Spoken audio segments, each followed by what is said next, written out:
Šobrīd Rīgā un vispār Latvijā kādi ir tie populārākie vai elitārie kolumbāriji, kuros?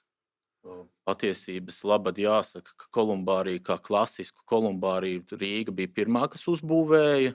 Un attiecīgi tādu, es zinu, ka Carnikavā ir kolumbārijas, ko viņi uzskata, viņiem ir tāds zemē, kas arī ir savu veidu interesants, bet viņš nav kā būve, bet viņš ir tāds tā kā terases būvētas uz nogāzes.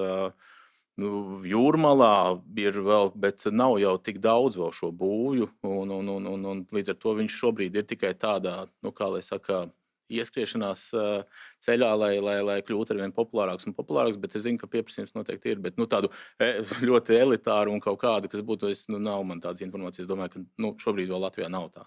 Šobrīd Kolumbārijā izbūvē naudu iegulda pašvaldība, tā ir tie pašvaldības līdzekļi. Tie ir pašvaldības līdzekļi, jā. Bet tas neizslēdz, ka varbūt publiskā partnerība.